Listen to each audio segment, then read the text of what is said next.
জয় রাধে। আজকের পাঠ শ্রী চৈতন্য মহাপ্রভুর যৌবন লীলা, শ্রী চৈতন্য চরিতামৃত আদি লীলাখণ্ড, শ্লোক 189।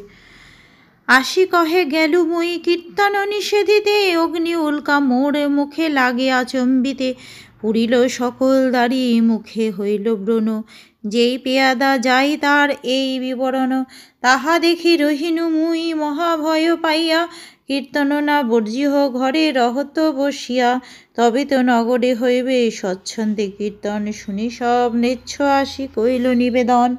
নগরে হিন্দুর ধর্ম বাড়িল আবার, হরি হরি ধ্বনি বই নাহি শুনিয়ার, আর ম্লেচ্ছ কহে হিন্দু কৃষ্ণ কৃষ্ণ বলি, হাসে কান্দে নাচে গায়ে গড়ি যায় ধুলি, হরি হরি করি হিন্দু করে কোলাহল, পাদ সহ শুনিলে তোমার করিবে কুফল।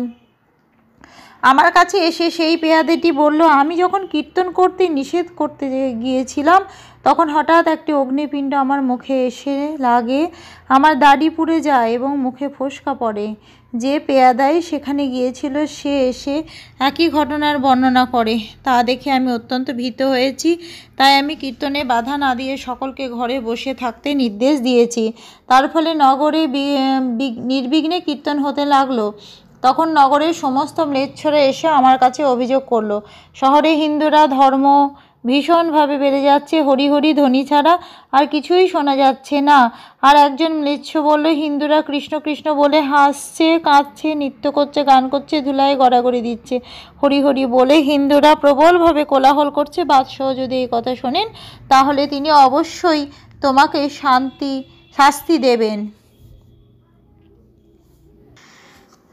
তব সেই যবনেরই আমি তো পুছিল, হিন্দু হরি বলে তার স্বভাব জানিল।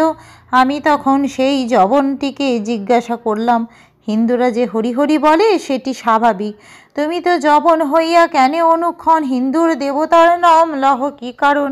ম্লেচ্ছ কহে, হিন্দুরে আমি করি পরিহাস, কেহ কেহ কৃষ্ণদাস, কেহ রামদাস, কেহ হরিদাস, সদা বলে হরি হরি, জানি কার ঘরে ধন করিবে কচুরি, সেই হইতে জিহুবা মোর বলে হরি হরি, ইচ্ছা নাহি তবে তবু বলে কি উপায় করি। হিন্দুরা হরি বলে কীর্তন করে কেন না, তা হচ্ছে তাদের ভগবানের নাম, কিন্তু তুমি মুসলমান হয়ে কেন সর্বক্ষণ হিন্দু দেবতার নাম উচ্চারণ করছো? সে ম্লেচ্ছ তখন উত্তর দিল, কখনো কখনো আমি হিন্দুদের সঙ্গে পরিহাস করি, তাদের কারো নাম কৃষ্ণদাস, কারো নাম রামদাস, তাদের মধ্যে কারো নাম হরিদাস, তারা সর্বক্ষণ হরি হরি বলে, এবং তার ফলে আমি ভেবেছিলাম যে তারা হয়তো কারো ঘর থেকে ধন সম্পদ চুরি করবে। হরি হরি শব্দের আর একটি অর্থ হচ্ছে আমি চুরি করব, আমি চুরি করব। সেই সময় থেকে আমার জিহ্বা নিরন্তর হরি হরি বলছে, তা বলার ইচ্ছে আমার নেই, কিন্তু তবুও আমার জিহ্বা তা বলছে। আমি জানি না এখন আমি কি করব। আজকের পাঠ এই অবধি। ভজ শ্রীকৃষ্ণ চৈতন্য প্রভু নিত্যানন্দ, শ্রী অদ্বৈত গদাধরে শ্রীবাসাদি গৌর ভক্ত বৃন্দ। হরে কৃষ্ণ কৃষ্ণ কৃষ্ণ হরে হরে, হরে রাম রাম রাম হরে হরে। জয় রাধে জয় রাধে, জয় রাধে জয় রাধে, জয় রাধে।